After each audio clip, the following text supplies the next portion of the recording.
Same to you, Sarah. Nice to be with you. What are you looking for in especially that critical jobs data? Well, I think we have to look at the inflation numbers or wage numbers. They were a little high in the service sector the last time around, the release in December, reporting on the November numbers. So I think one looks to see, is there any cooling there? But having said that, Sarah, I think the main thing is to keep in mind the big picture, which is wages are still increasing at a rate that's inconsistent with the Fed's 2% inflation target. And until that changes, I think the Fed is still in tightening mode. So what do you think of the fact that the market expects the Fed to stop tightening by mid-year and start cutting by end of year? I think the market is both right and wrong. So I think there are probably 2, maybe 3 more moves by the Fed, 50 basis points in the February meeting, maybe 25 after that, and then probably they're done. But I think where the market is wrong is on the expectation of cutting.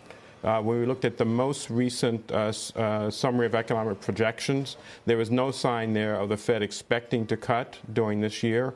And when we listened to Jay Powell's press conference after the meeting, there is no sign of that either. So I think the market is ahead of itself based on the way the Fed sees things today.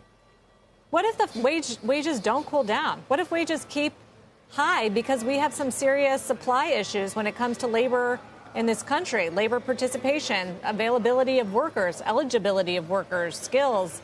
I mean, those are not things the Fed can fix by continually hiking interest rates. So what if that remains higher? And there's your dilemma, because it's that imbalance in the labor market that is driving much of the forward momentum in inflation and indeed longer-term inflation expectations. While they're relatively contained, are always something to be watched. And so that, I think, is why the Fed's got to keep moving here and why they intend to keep moving. But you put your finger on it. At the end of the day, you know, there's only so much they can do. They're hoping to get the demand for labor down without dramatically changing supply, because they know they can't really control supply. And so that's the challenge right now. So you put your finger on it. I think the answer is they will keep raising rates until they see something that tells them, all right, this demand is starting to cool and jolts is starting to show it.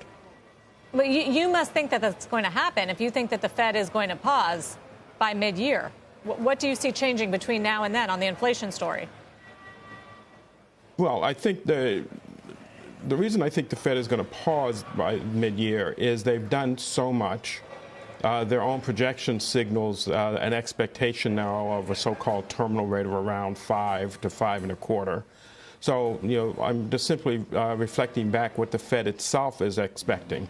I think the big point, however, is how long do they stay at these relatively elevated rates and see inflation coming down. And so I think the concept of doing 2, maybe 3 more moves does not mean that they'll think that they've beaten inflation. It will mean that they think they've put an awful lot of restraint into the economy and want to watch and see the impact there. They will be ready to go again if they have to. But I think what they're expecting, and I am as well, is 2 more moves, maybe 3, stop and see the result of this handiwork, so to speak.